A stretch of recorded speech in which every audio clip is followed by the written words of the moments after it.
Do you feel a shiver up your spine from fear? Yes, it's another story from the Nightshade diary. You know what that means. Check under the bed and make sure no one or nothing is there. Is the closet door securely shut? Then leave your disbelief behind.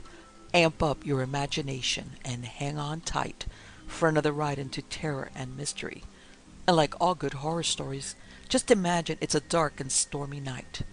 And remember, screaming like a little girl is permitted. The Sinister Sphere by Fred C. Davis. Part 1. The Moon Man. It was robbery. The French door inched open. A figure crept through into the dark room. It paused. It turned from side to side, as if looking around, a head that had no eyes, no nose, no mouth. From side to side it turned its head, a head that was a perfect sphere of silver. Mottled black markings covered the shining surface of the ball, reproducing the shaded areas of the full moon, whose light streamed in through the windows. If the silent figure had any face at all, it was the face of the man in the moon. The silver spherical head sat low on a pair of broad shoulders from which a long black cape hung. A pair of black gloved hands stole through slits in the sides of the cape. The dark room was not silent. From below came the soft strains of dance music, mingled with laughter and the rhythmic moving of feet on polished floor. It was midnight. The party was at its height. The man whose head was a globe of silver nodded as though pleased. He glided through the darkness across the room. At an inner door he drifted to a stop. He opened it carefully. The music became louder in the ears of him who had no ears. The hallway outside was empty. The cloaked figure closed the door and turned to the wall. He removed from its nail a mirror which hung between two doors and disclosed the circular front of a safe. His black hand twirled the combination dial. He turned his moon head, listening alertly. He heard faint clicks. When he drew up, he turned the handle of the safe door and opened it. Locks meant little to him. Into the safe he thrust a black-gloved hand and brought out a sheaf of banknotes. He drew them inside his cape. He closed the safe and twirled the combination. Suddenly, a loud snap. A flood of light drenched the room. The figure whirled. In the doorway stood a woman. Her eyes widened with fright. She was 40 and fat. She was wearing a spangled gown. Her once bejeweled hand dropped limply from the light switch. She stood transfixed, staring at the figure with the silver head, and gasped, "Martin!" She had no need to call. Her husband was at her back. He stared over his shoulder, as startled as she. "The Moon Man!" he exclaimed. The man in the silver mask whirled toward the open French door. Martin Richmond, clubman, broker, man of position, was wiry and athletic. He leaped past his wife with one bound. He sprang toward the French windows with the intention of blocking the way of the grotesque thief. The Moon Man reached it at the same instant. Richmond flung up his arms to grapple with the intruder. He groped through empty air. An ebony hand, clenched into a fist, cracked against the point of Richmond's chin. Richmond staggered, making a desperate attempt to clasp the man with a spherical head. His hand clutched a black one. Another thrust tumbled him backward. Something soft remained in his fingers as he sprawled. The Moon Man darted through the door, slamming it shut behind him. The door opened on a balcony. Beneath it was 20 feet of empty space. The Moon Man leaped over the railing of the balcony, throwing himself into the void. Martin Richmond scrambled up. From below came a quick, smooth purr. He rushed onto the balcony and looked down. He saw nothing. The Moon Man was gone. "Call the police!" Richmond gasped as he sprang back into the room. He jerked to a stop and looked at the thing he had in his hand. It was a black silk glove. "We've been robbed!"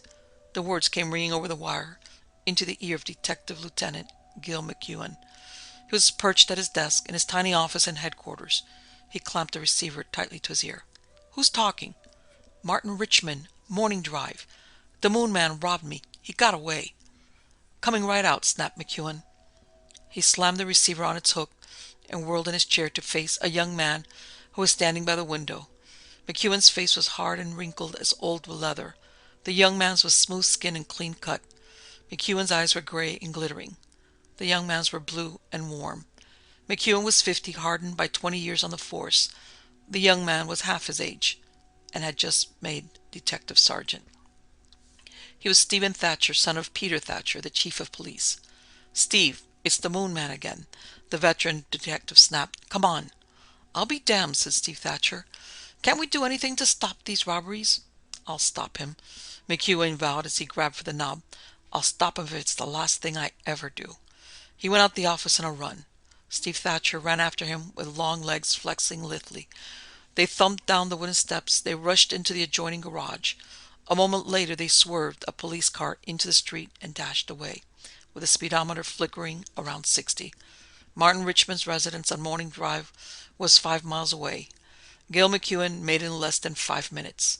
With Steve Thatcher at his side, he hurried to the front door and knocked very urgently. Martin Richmond himself opened it. The party was still going on. Couples were still dancing in the large room at the right. McEwen saw them through closed French doors and followed Richmond into the library opposite. Richmond wasted no time. "My wife found the Moon Man in our room. He just finished robbing our safe. It was almost an hour ago." "An hour ago? Why didn't you call me sooner?" McEwen snapped. "By this time, he's crawled into a hole somewhere. I found that our phone wires were cut. I stopped to see how much had been stolen. Then I had to find a phone. It took some time to get my neighbors to get up and let me in. I called you as soon as I could." "Let me see the bedroom," McEwen ordered. He trotted up the stairs with Steve Thatcher at his heels. Thatcher could well understand the veteran detective's anger. The Moon Man had done this sort of thing repeatedly. He had committed robberies without number in his characteristics, daring, grotesque ways. The papers had been filled with his exploits. The police department had been absolutely unable to find a single clue pointing to his identity. He appeared like magic, robbed and vanished. The papers and the police commissioners were howling for an arrest. The public was demanding protection against the mysterious thief, and the police were helpless. Steve Thatcher could well understand why Gil McEwen was in no amiable mood. McEwen paced about the bedroom. He examined the safe. He looked out the balcony. He ran downstairs and inspected the ground below. He came back red-faced and puffing. He used a car, driveway right below, stopped the car under the balcony, climbed on top of it, then swung himself up. Beat it the same way. Not a tire mark or footprint. Not one damn thing to tell who. "Look at this," said Martin Richmond quickly. He thrust the black silk glove towards McEwen. McEwen took it slowly, narrowed his eyes at it, and passed it to Steve Thatcher. "I pulled it off his hand as he was rushing out the door," Richmond explained. "It's a right glove," McEwen interrupted. "Chances are he's right-handed. Then he had to use his bare hand to open the door and make a getaway. That means he's probably left a fingerprint on the knob." He examined the knob. He could see nothing. Raising, he turned sharply on Steve Thatcher. "Beat it to a phone and get Kenton up. Tell him we've got to dust this knob right away. Can't wait. Get him up here quick." Hours later, Gil McEwen hunched over his desk in headquarters, peering at a photograph. It was a photograph of a doorknob. On the knob was a clearly defined impression of a thumb. It was not the thumbprint of Martin Richmond, nor of Mrs. Richmond, nor of anyone else in the burglarized house. McEwen had made sure of that. It was a thumbprint of the Moon Man. McEwen settled back in his chair exhaustedly and peered into the face of Kenton, the fingerprint expert. "You're absolutely sure that this print doesn't match any in the files?" "Absolutely sure," Kenton answered. "The thumb that made that print has never been recorded by any police department in the United States." "Hell," grunted McEwen. "Then it can't tell us who the Moon Man is. Yet. But when I find a guy whose thumbprint matches up with this one, I'll collar him hard." Kenton went out. Steve Thatcher settled into a chair. "We know anyway that the Moon Man is somebody who has no criminal record." "Yeah, but he'll soon have. The time's coming when that guy is going to make a slip. When I grab him, he's going up the river on so many counts of robbery that he'll never live to come out of prison. And I'll grab him, all right. I'll do it." They looked toward an older man seated beside the desk. He was portly, with a kindly face and curly white hair. He was Chief Peter Thatcher. His were the keen eyes of a born law officer. His was the straight, stern mouth of a strict disciplinarian. He was a good chief, and at present he was a very worried one. "We've got to get the Moon Man, Gil," he declared. "We've got to stop at nothing to get him." "Listen," McEwen said sharply. I've been in the force 20 years. I've got a reputation. No crook has ever succeeded in getting away from me once I set out on his trail. I went to Brazil to get Doak, didn't I? And I got him. I went to India to get Stefano, and I got him. I'm not going to let any smart aleck moon man make a fool out of me. I've sworn to get him, and I will. Chief Thatcher nodded slowly. The police board is clamoring for that bird's hide. So are all the papers. We've got to grab the moon man somehow, Gil, and quick. Chief, you've got my promise. I'm not going to stop trying till I've grabbed him. Nothing's going to keep me from it. And when I make a promise, I live up to my word. I know you do, the chief said soberly. I'm depending on you, Gil. It's your case. It's entirely in your hands. Steve Thatcher looked solemn. I haven't been a detective long enough to be of much help, he said quietly. I wish to gosh I could do more, but you know you can count on me, Gil, for... The door opened. A girl came in. She was 22, pretty, animated. Her face resembled Gil McEwen strongly. She was his daughter. She greeted her father cheerfully, nodded to Chief Thatcher, and went quickly to Steve. She kissed him. On Sue McEwen's third left finger glittered a solitaire. Steve had put it there. The wedding was not far off. Baffled, she exclaimed, surveying the disgruntled expressions of the three. Aren't the papers awful? You'd think the Moon Man was the greatest criminal of the age, the way... He is, as far as I'm concerned, her father snapped. Sue, we're trying to get at the bottom of this thing. We'll see you later. Why chase me out? Sue asked with a smile. Maybe I can help. Perhaps the thing you need is a little womanly intuition. Huh? Said her father. You're too eager to mix yourself up in police matters, Sue. I don't think you can be of any help. Don't be so sure, Sue insisted. I would say, for instance, that the Moon Man must be someone far above the level of an ordinary crook. He has more intelligence. He plans his moves cleverly. So far, he has always succeeded in getting what he wants and making a clean getaway. Going through the rogues gallery would be only a waste of time. The man you want is well-bred, with a fine mind, good manners, and a broad social background. Trying to make a hero of him? A thief? Her father asked skeptically. Not at all. After all, he is a thief, and stealing, besides being illegal, is revolting to anyone of sound character. The man deserves all the punishment you want to give him, Dad. I'm only suggesting the kind of a man he is, one whose character has been despoiled by the dishonorable business of robbery. There, have I helped? Not much now. How much did he steal this time? $650. Only $650? Sue McEwen repeated in surprise. Why, that pushes him even lower in the scales of thieves. He's nothing but a petty pilferer. The parsonage of the Congregational Church of Great City was located not far from the business district. The Reverend Edward Parker lived there alone. At 9 o'clock on the night following the Moon Man's latest exploit, he heard a knock at his door. He opened it. A short, squatty man stood on the step. He had a twisted nose that evidently had once been broken in a fistfight. He had a cauliflower ear. He had scarcely any neck. He nodded and handed through the door a sealed envelope. From a friend for the needy of the parish, he said. Immediately, the Reverend Mr. Parker accepted the envelope. The pugilistic gentleman turned and walked away. The darkness swallowed him up. Dr. Parker opened the envelope. Inside, he found a bundle of banknotes. They were bound by a single band of silver paper, and they amounted to $250. Maud Betts was a widow with no work and 3 children. She lived in a tenement in the warehouse district of Great City. The stove in the kitchen was cold. There was no food in or on it. Her cupboard was bare. She was about to be evicted by a landlord who declared that the 4 months' rent past due must be paid him at once. She was facing the county poor farm. A knock sounded at her door. She dried her eyes, opened the door, and found a tough-looking young chap handing her an envelope. She took it as he said, from a friend. He went away. Mrs. Betts opened the door and gasped with joy. From it she removed a pack of banknotes, held together by a band of silver paper. They totaled just $200. Ethel Knapp, 20 and not bad to look at, stood in her furnished room and peered at the gas jet. For 10 minutes she had been peering at it, trying to summon the courage necessary to turn it on, without a lighted match above it. She had no money. She had come to Great City from her home in Ohio to work. She had no work. She had no way of returning to her mother and father. But she did have a way of saving herself from further hunger and humiliation. The gas jet. She raised her hand toward it. Startled, she paused. A faint rustling sound came into the room. Looking down, she saw an envelope creeping under the door. She took it up, bewildered, and opened it. Inside lay money, currency held together by a band of silver paper, banknotes totaling $200. She jerked open the door. The hall was empty. She ran down the steps. She saw a few persons on the street and paused, bewildered. She had no way of knowing that the money had been left her by the squatty, combative-looking young man who was just vanishing around the corner. But that money meant life and happiness to Ethel Knapp. For the Reverend Edward Parker, $250. For Maud Betts, $200.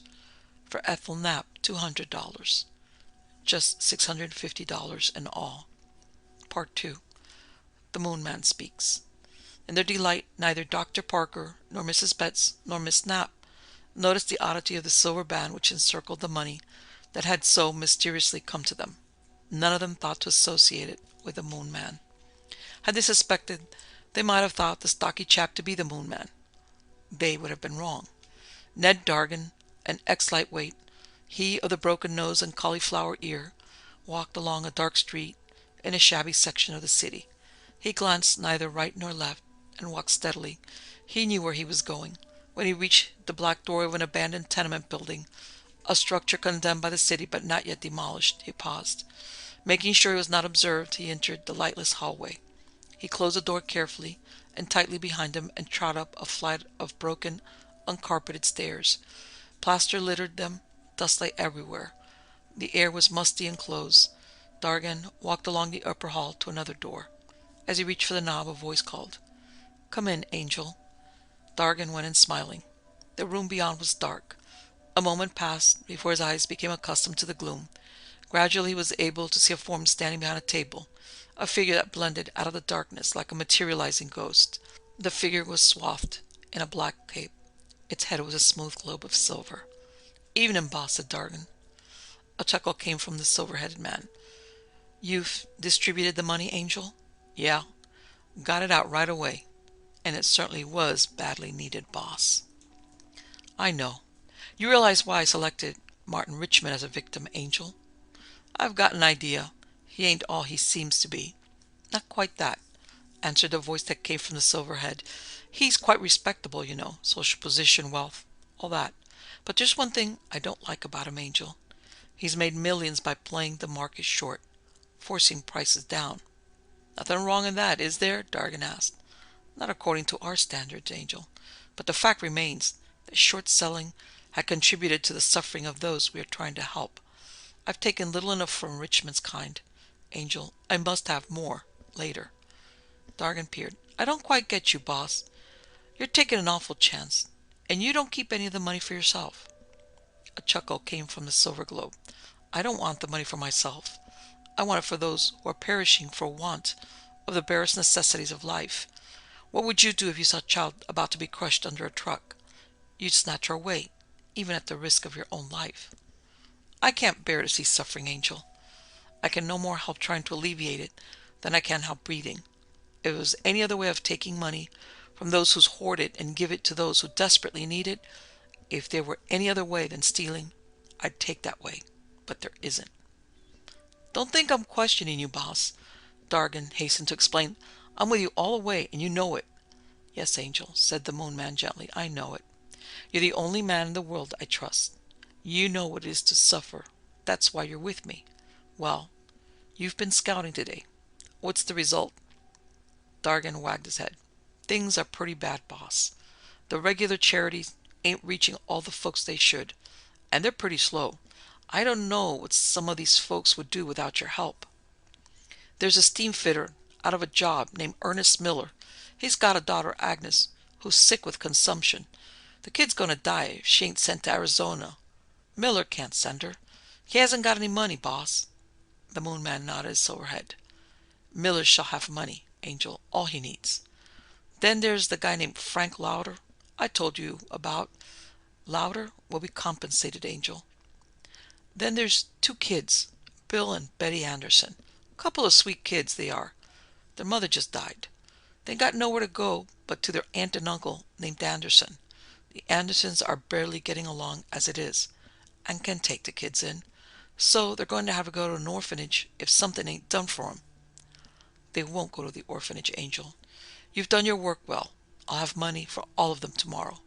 Tomorrow? Dargan peered again at the small moon, which was the head of the man in the black cape. Boss, ain't you taking an awful chance, following up so close? Last night, and now tonight? Ain't it getting dangerous? There was a pause. Yes, Angel, it is getting dangerous. The police now have my thumbprint. Your thumbprint? Holy cripes. Now, if they ever catch you, they'll be able to prove you.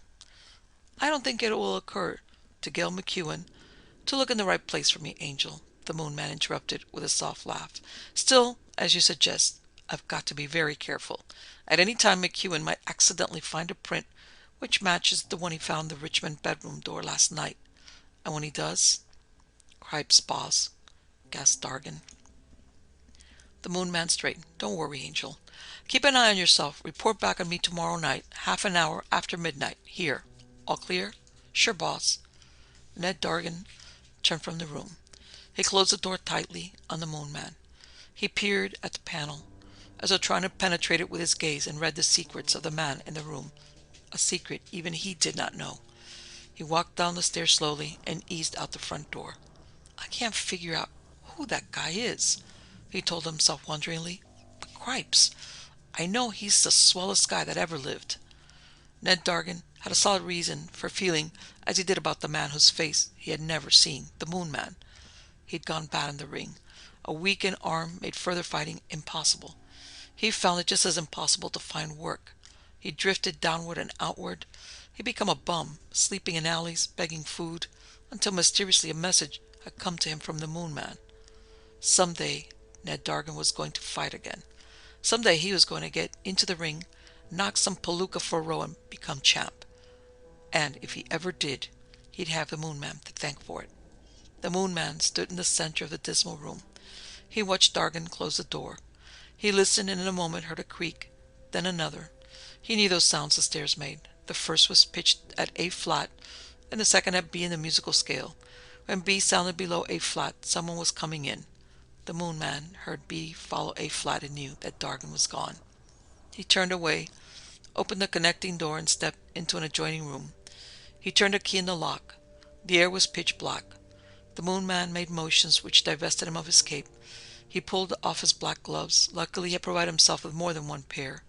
He removed from his head that silver sphere, and he put all his secret regalia in a closet. The closet door he also locked. Turning again, he silently opened a window and eased out into a rusted fire escape. Rung by rung, he let himself down into the alleyway behind. He paused, listening and looking around. Then he stepped forth. The street light's glow fell into the face of Stephen Thatcher. Steve Thatcher thought of things as he walked away from the house he had made the Moon Man's rendezvous. In his mind's ear, he heard Gil McEwen saying, I've sworn to get the Moon Man, and I will. McEwen, the toughest detective on the force, who never failed to bag his man. And he heard the voice of the girl he loved. He's nothing but a petty pilferer. Steve Thatcher lowered his head, as though stubbornly to butt an obstacle. A wild scheme. His, he knew it, but also he knew the world, cruel and relentless. And he could not stand by and do nothing to save those who were suffering. The mere thought of letting others perish, while nothing was done to save them, was unendurable. He was a cop's son. Revolt against injustice was in his blood, and not even the law could keep him away from trying to right the wrongs he knew existed. Beyond the written law was a higher one, to which Steve Thatcher had dedicated himself, the law of humanity.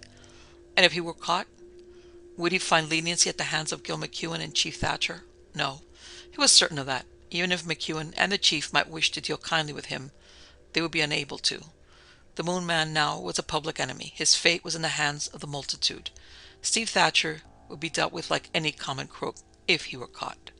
He remembered Ernest Miller's daughter, who must go to Arizona or die. He remembered Frank Lauder, who must be cared for. He remembered Bill and Betty Anderson, who must have help. It's got to be done, he said through clenched teeth. Damn, it's got to be done. He walked swiftly through the night. Part 3. Another victim. Detective Lieutenant Gil McEwen's phone clattered. He took it up. He glared at a photograph he was holding. A photograph of the Moon Man's fingerprint. and grunted. "Hello? Detective McEwen? Listen carefully. I'm calling—" "Speak louder," McEwen snapped. "I can't hear you." "My name is Kent Atwell, Mr. McEwen," the voice came more plainly. "I'm phoning you from a pay station downtown because I don't dare phone you from my home. I've been threatened by the Moon Man." "What?" barked McEwen. He knew the name of Kent Atwell. Atwell was one of Great City's most prominent citizens. His home was one of the finest, his influence went far. And here he was huddling in a booth downtown like a rabbit in a hole, using a public phone because a threat of the Moon Man had filled him with fright. "The devil," McEwen said. "I've got to see you, Mr. McEwen. Immediately. The Moon Man has threatened to rob me tonight. I don't dare let you come to my home or my office. Can I meet you somewhere?" "Where are you?" "In a drugstore at State and Main Streets." "You're close to the Palace Theater," McEwen said briskly. "Buy a ticket and go in. Go down into the men's room. Be there in 10 minutes. I'm coming right along and I'll meet you there." "Certainly, thank you."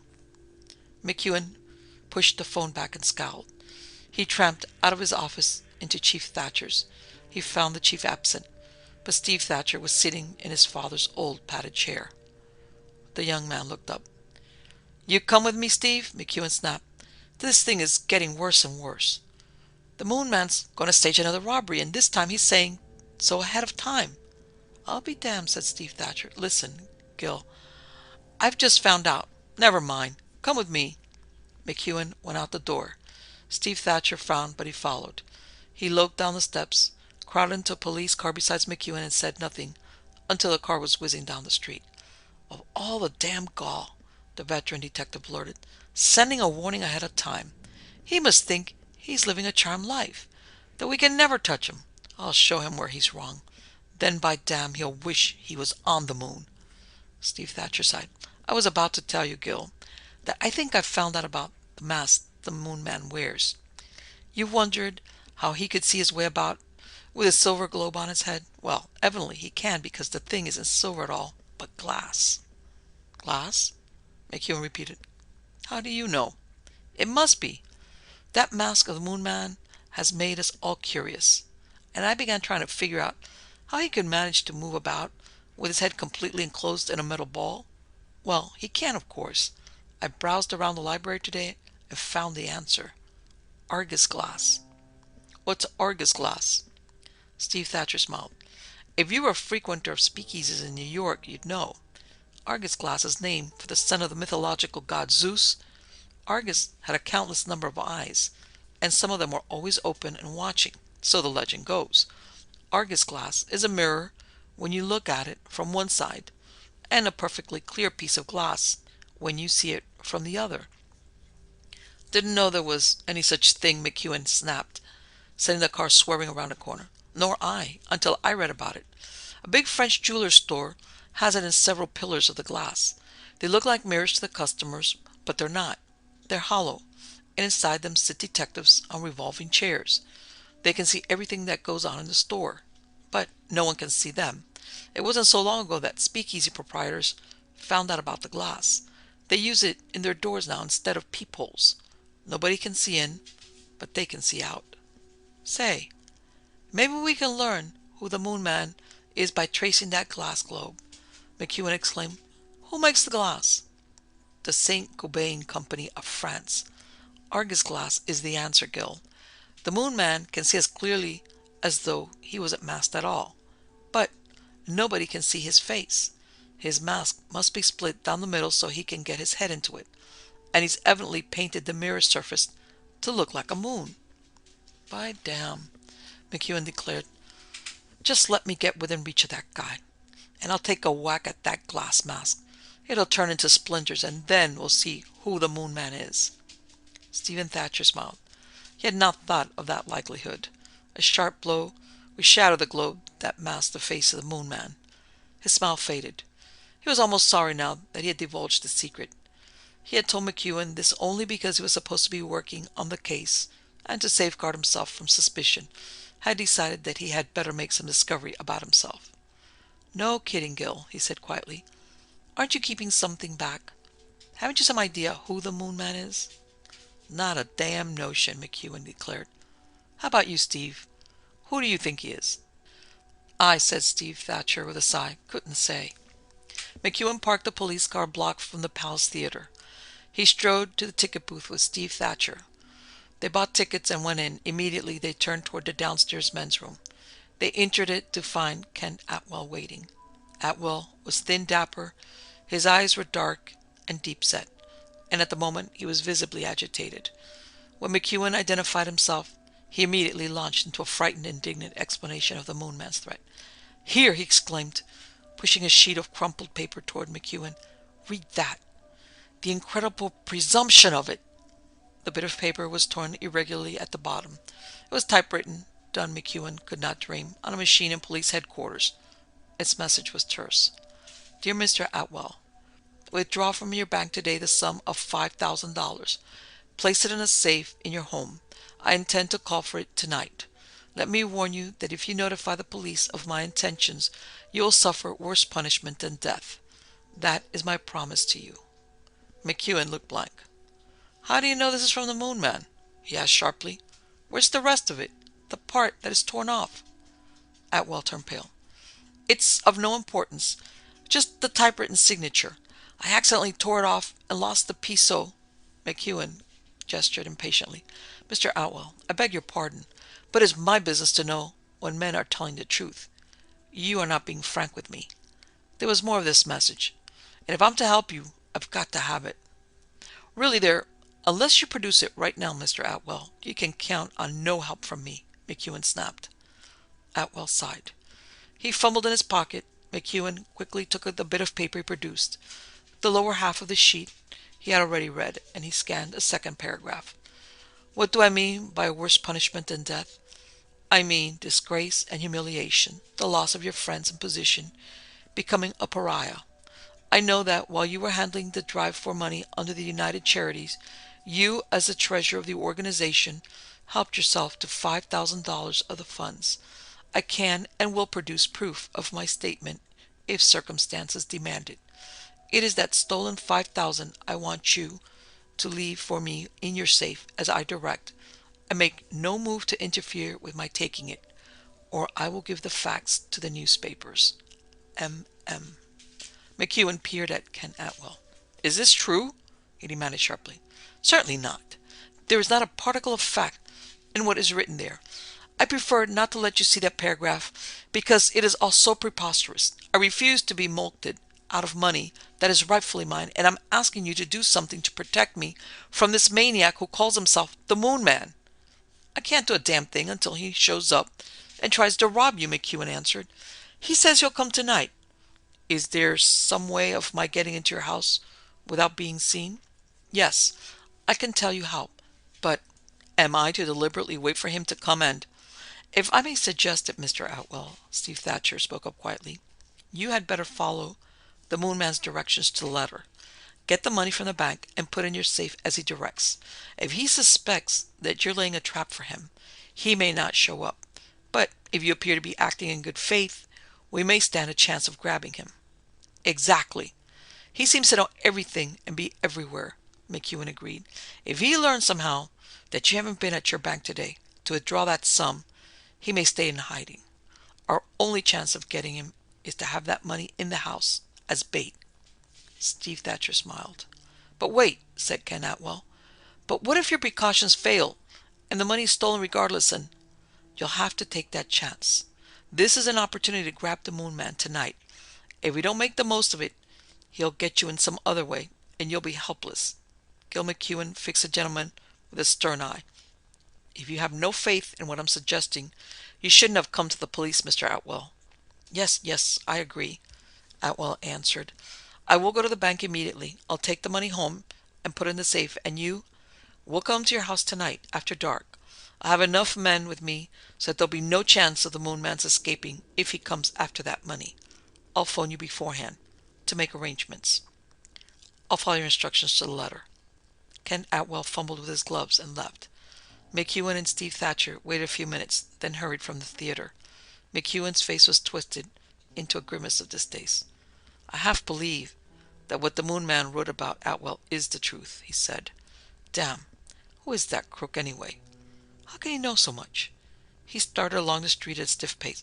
Tonight, Steve, tonight, unless something goes very wrong, I'll grab him. Where you heading to, Gil? Steve Thatcher asked quickly. I'm going to send a cable to the Saint-Gobain factory in France. I'm going to find out who they made that glass mask for. Steve Thatcher's eyes twinkled. Again, unseen by the veteran detective, he smiled. Outside the windows of Police Chief Thatcher's office hung veils of darkness. Inside, lights burned brilliantly. Detective Lieutenant Gil McEwen stood in the center of the room facing a group of 6 men who had just entered in answer to his call. Each of the 6 was a plainclothes man. I've just made arrangements with Atwell, McEwen was saying crisply. We're going to slip into his house so we won't be seen, in case someone is watching. We're going to be damned careful about that. You're to follow my orders strictly, and be ready to leave here as soon as I say the word. McEwen had chosen his men well. Each of the 6 was an old-timer on the force. Each had demonstrated, in the headquarters target gallery, that he was a dead shot. Each possessed a record of courage and daring. As McEwen talked to them, the door of the chief's office opened quietly. Sue McEwen, sidled in, stood aside and listened with intense interest. His eyes strayed to those of Steve Thatcher, who was standing beside his father's desk. They exchanged a smile. This is our chance, McEwen declared to his men. We've got to make it good. If the Moon Man gets away from us tonight, God only knows if we'll ever grab him. Wait downstairs. The 6 men turned and filed from the office. McEwen paced across the rug. Steve Thatcher looked thoughtful. The chief of police sighed and wagged his head. You're all set, Gil? Chief Thatcher asked. Yeah. You wait right by that phone, Chief, in case of an emergency. And I hope when I phone you, it'll be to say we've got our man. Sue McEwen stepped toward her father eagerly. How soon are you leaving, Dad? I wouldn't miss this for anything. McEwen stared at her. You're not getting in on this, young lady. Why not? Sue asked. If I go to the house with you, it won't do any harm, and I might be able to help. As long as I'm a detective's daughter, I want to make the most of it. How many times have I got to tell you, Sue, her father sighed, that this sort of thing is not for you? We've argued about it 1,000 times. I won't let you mix yourself up in police matters. You forget, Sue answered, smiling, that I gave you the tip that helped send John Hirsch, the forger, to prison. And didn't I figure out where Mike Opal was hiding after he killed his woman?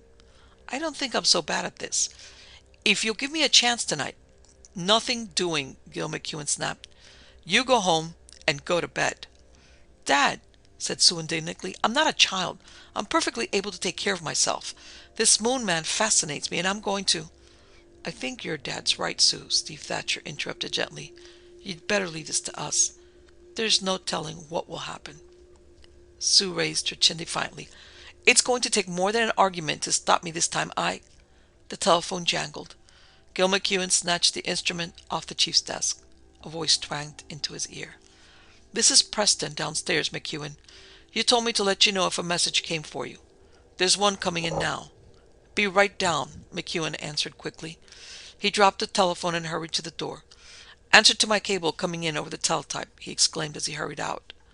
Steve Thatcher's eyes brightened. He hastened out the door after McEwen.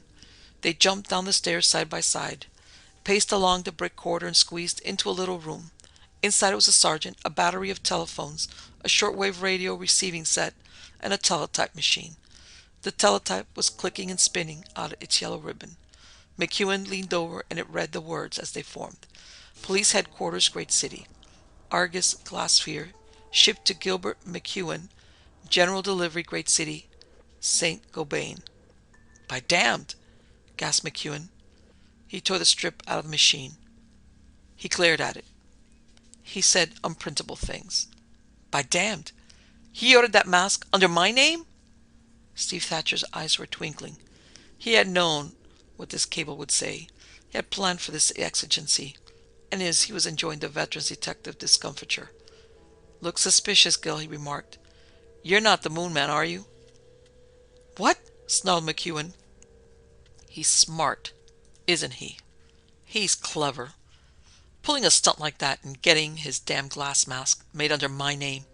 Wait, I'll get my hands on that guy eventually. Steve Thatcher chuckled in spite of himself. McEwen squeezed out of the teletype room. He hurried down the corridor to a door which opened into a larger room. His 6 detectives were there, perched on and around a table usually devoted to Pinchley. "Come on," he snapped. "We're going."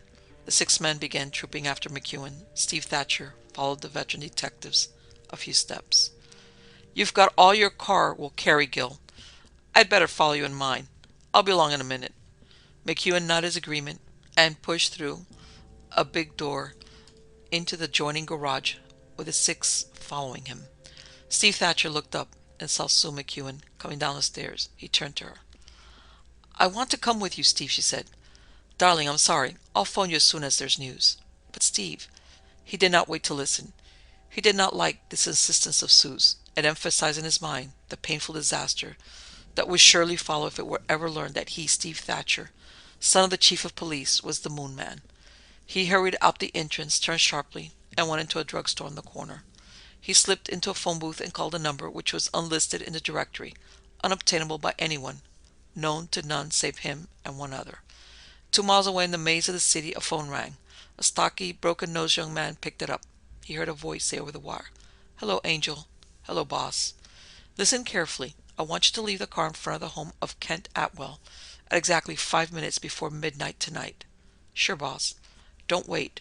Take a taxi back. Leave the car right in front of the house, and make sure nobody sees you do it.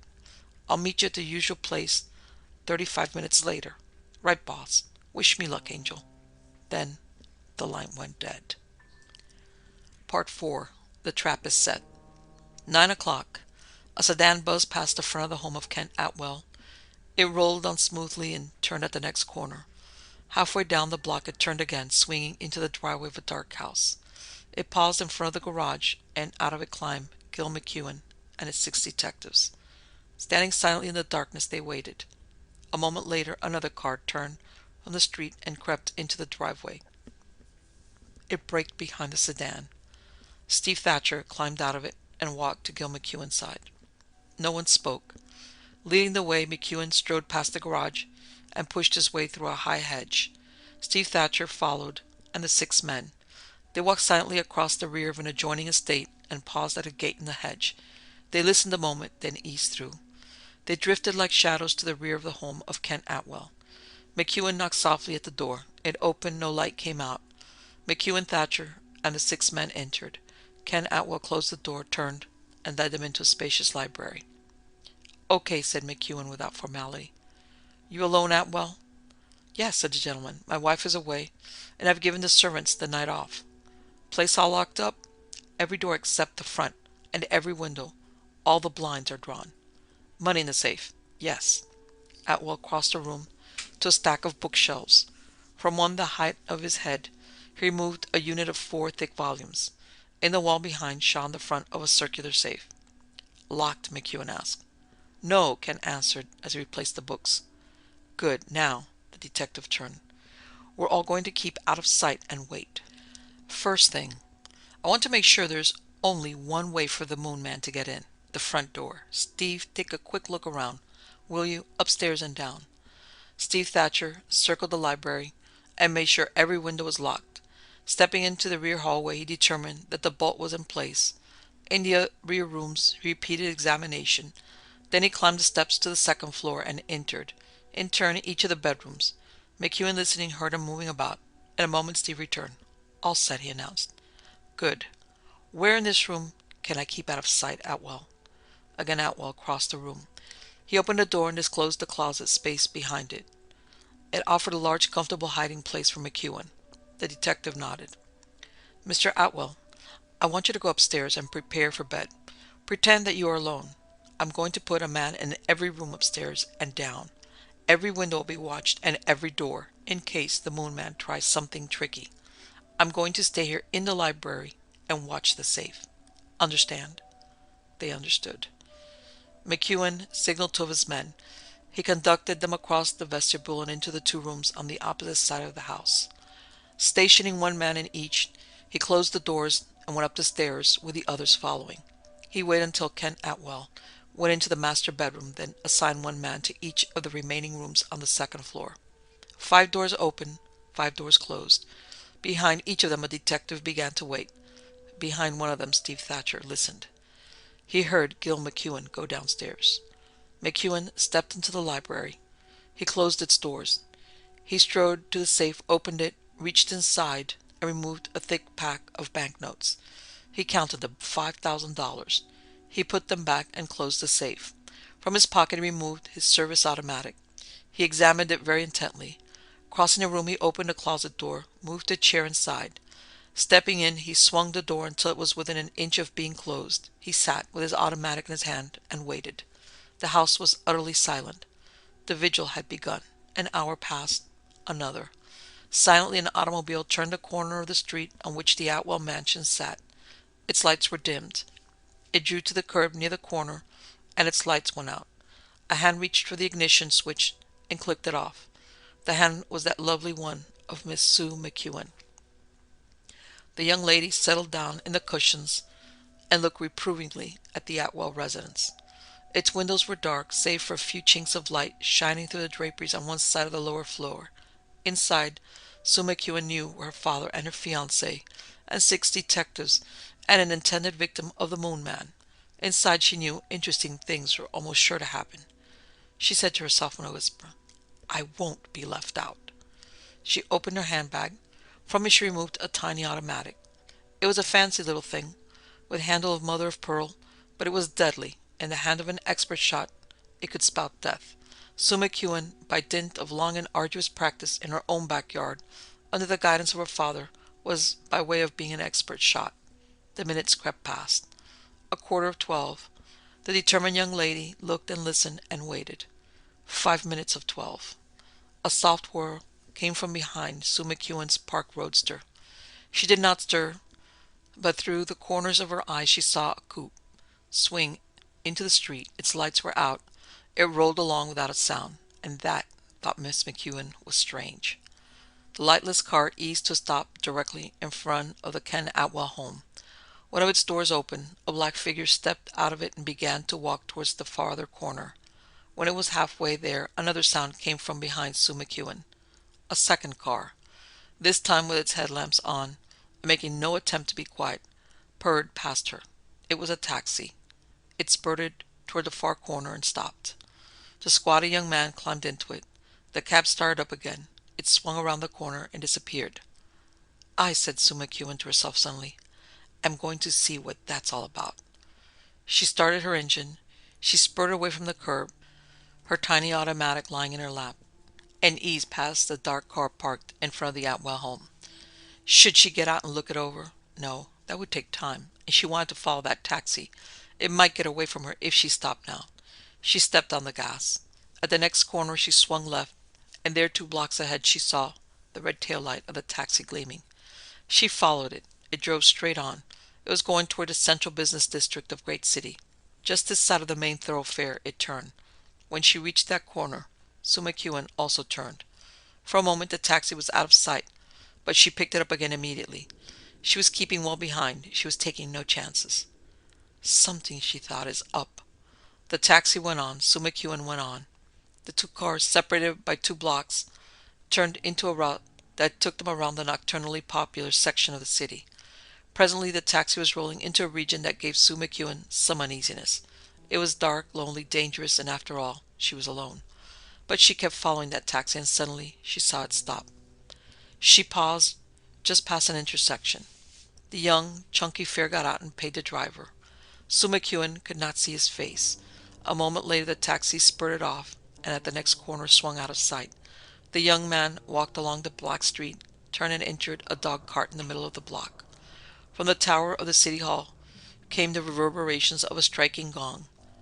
The town clock was striking. It tolled 12. What, Sue McEwen wondered, was happening back in the Ken Atwell house? She could not guess. She wanted to keep an eye on that strange young man.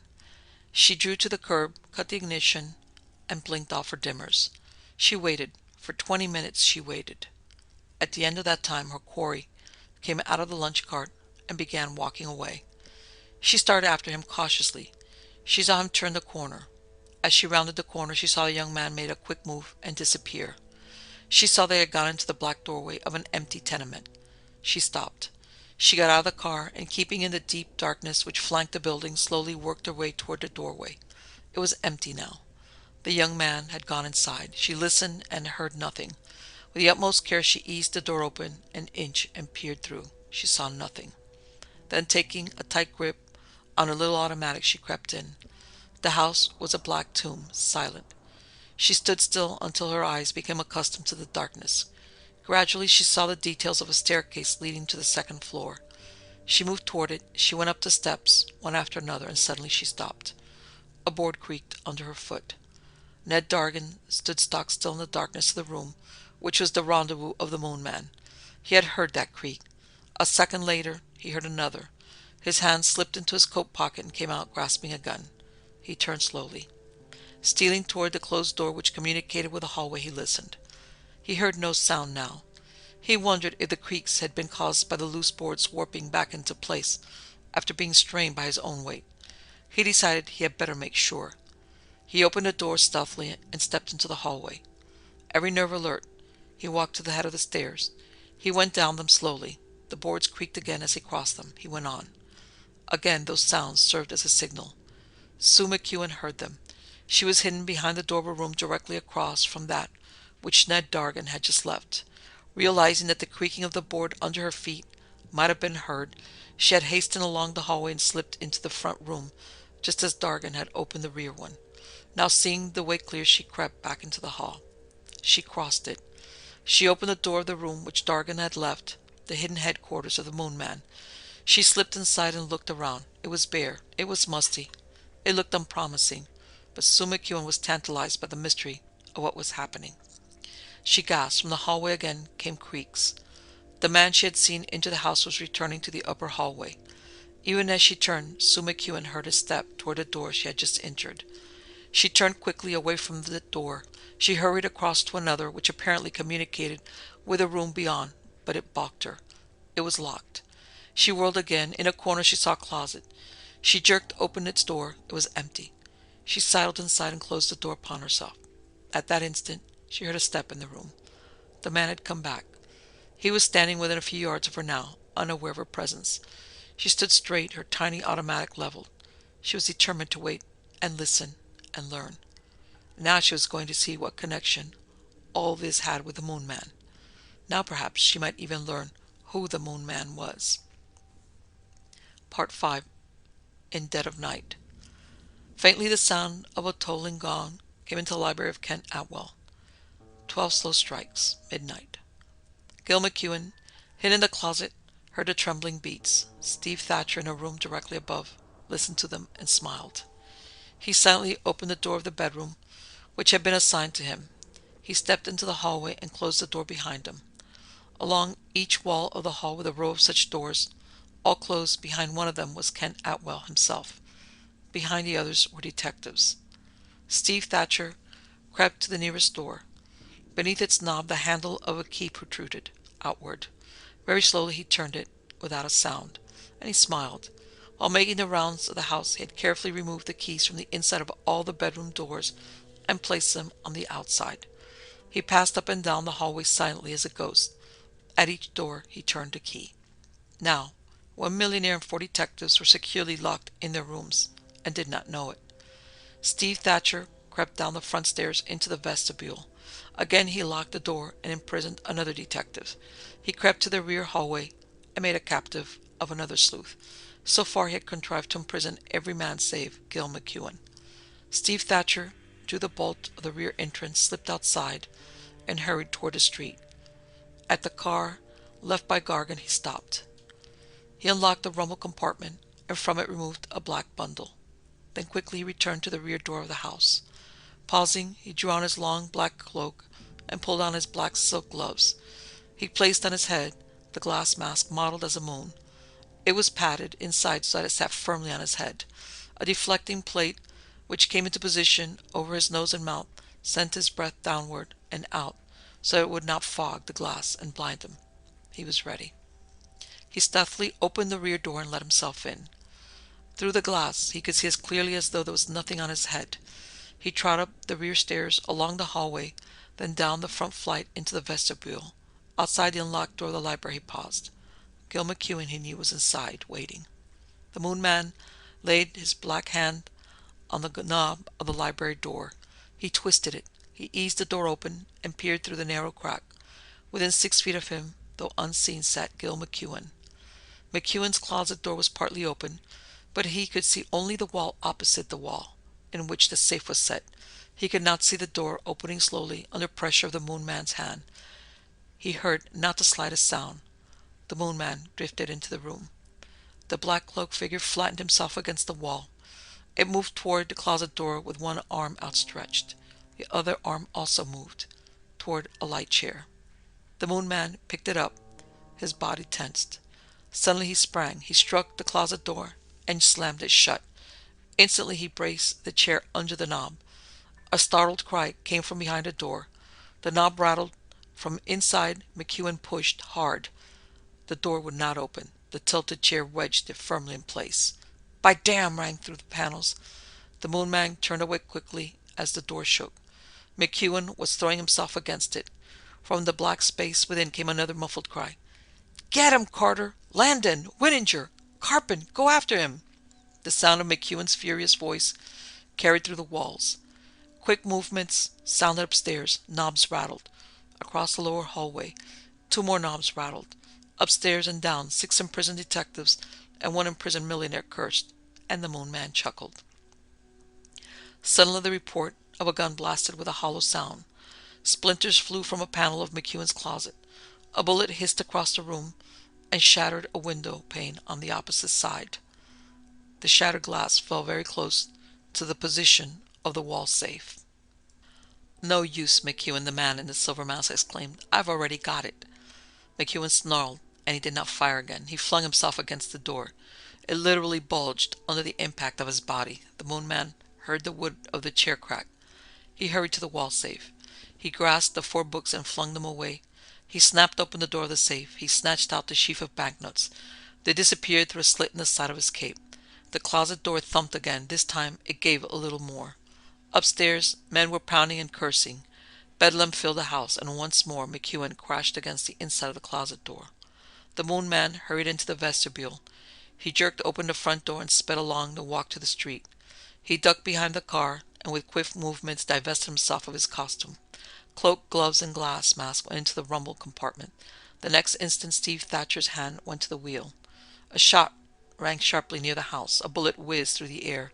Steve Thatcher jerked a glance backward to see one of the lower windows opening and a plainclothes man leaping through after him. Steve's motor roared. He slammed into gear and spurted away. Another shot. Another. Then Steve Thatcher sent the coupe swerving around the corner, and he was out of range. In the library, a splintering crash sounded. A panel of the closet door cracked out under the terrific impact of Gil McEwen's hard shoulder. He reached to the opening, snatched the chairway, slammed out. He heard the shots outside the house. He went out the front door at almost a single leap. The plainclothes man with a smoking gun saw him and shouted, "He's getting away in that car!" McEwen whirled like a top. He sped toward the edge of the Atwell grounds and crashed through the hedge with a flying leap. As fast as his legs could swing, he ran towards the driveway in which the police cars had been left. There he stopped short and cursed. The sedan was furthest back in the driveway. Steve Thatcher's roadster was behind it, blocking the way out. McEwen hurried to it and saw that the ignition was locked. He spun back furiously, slipped behind the wheel of the sedan, and started the motor. With an utter disregard for law and garden, he spurred off around the side of the house, jounced off the curb, twisted the wheel madly, and pressed the gas pedal against the floorboards. The tires whined as he wrenched the car around the corner. Far away he saw a gleam of red, the tail light of another car traveling at high speed. McEwen's eyes narrowed shrewdly. At the next corner he turned again, at the next again. Running down along a street parallel with a fleeing coupe, he let the motor out. He did not slow for intersections. He slowed for nothing. With the car traveling at its fastest, he plunged along the street. McEwen knew the fleeing coupe could not keep up its breakneck speed. It must surely slow down to pass through the streets near the business center, or suffer the shots of a traffic policeman. Moreover, the city narrowed like a bottleneck toward the river. If the fugitive coupe went on, it must soon reach the bridge. McEwen had the advantage. No traffic officer would try to stop or shoot at his police car. Deliberately, he sent the sedan catapulting through the very center of Great City. Its horn blaring, lights flashed past. Other cars scurried for the curb.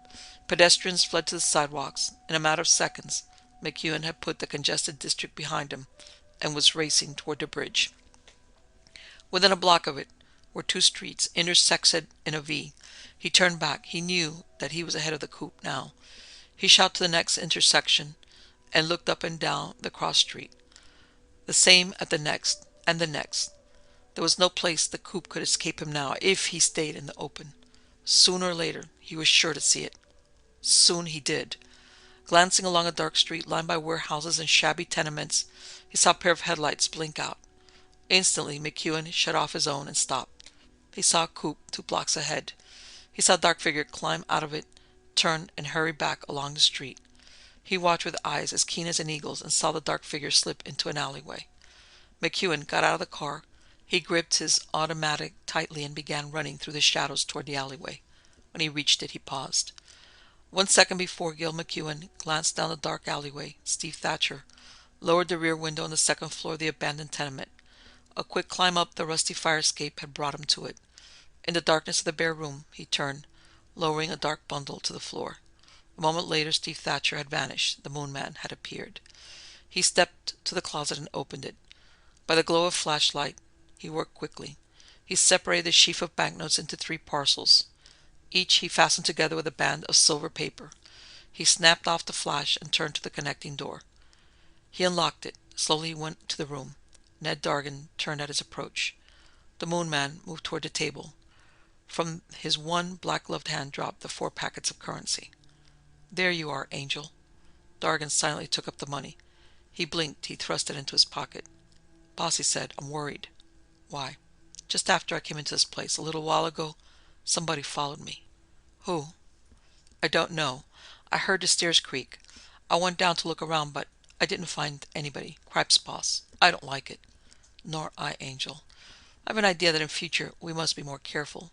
You had better stop delivering the money personally. Send it by messenger. And we better change our headquarters. I'll phone you, Angel, about a new place." The muffled voice broke off. The silver masked head came up. Ned Dargan's breath went sibilantly into his lungs. From the hallway came a creak. Then another. "Somebody's coming up," gasped Dargan. The Moon Man moved. He rounded the table, crossed to the door. With a quick motion, he shot a bolt in place. "Out the rear window, Angel, quick." Ned Dargan hesitated. "Say, listen, I ain't gonna skip and leave you to face the music alone. I'm on this as much as you are, boss. Angel, yours is a true heart. But get out that window right now. I'll take care of myself." The Moon Man's face rang commandingly. Dargan did not hesitate again. He hurried into the adjoining room. He slid up the window and ducked through. "Make it snappy, Angel. Take the car. And if you don't hear from me again, bless you." "Boss, snappy, I said." Dargan moved. He disappeared downward in the blackness. The closet door opened silently. Sue McEwen slipped into the room without a sound. She hesitated, peering through the open communicating door. In there beyond the threshold was a vague black figure. It was turning to close the connecting door. Sue McEwen raised her tiny automatic. "Please," she said sharply, "throw up your hands." The Moon Man stood frozen. Through the glass that masked his face, he could see the girl standing in the glow of the moonlight that was shafting through a window. He could see the glittering gun in her hand, aimed squarely at him. If she learned... "Take off your mask," she commanded. The Moon Man could not move. Then a sound, the rattle of a doorknob. The door connecting with a hallway opened. The girl glanced toward it, catching her breath. Then, in a sob of relief, she exclaimed, "Dad!" Gil McEwen came through the door. He stared at his daughter. He turned and stared into the adjoining room at the black-cloaked figure standing there, the thing with the silver head. "By damned," he said. He sprang towards the Moon Man. Instantly, Steve Thatcher leaped forward. With one movement, he slammed the door shut and twisted the key. He leaped back as a gun roared, as a bullet crashed through the wood. He whirled toward the window. He ducked out, cloak and mask and all, and began dropping down the fire escape. Gil McEwen raised his gun to fire again through the door, but he did not fire. He spun on his heels, sprang into the hallway, leaped down the stairs. He burst out the front door and whirled into the alley. He peered at the window above. It was open. He peered at the fire escape. It was empty. He peered down the black alley. The Moon Man was not in sight. McEwen sped through the shadows behind the buildings, but soon he paused. Useless to hunt here. As he came back, his eyes turned to a row of wooden boxes, each fitted with wooden lids, which sat at the base of the tenement rear wall. They were coal bins. Each of them was large enough to hold a man. With gun leveled, he moved toward them.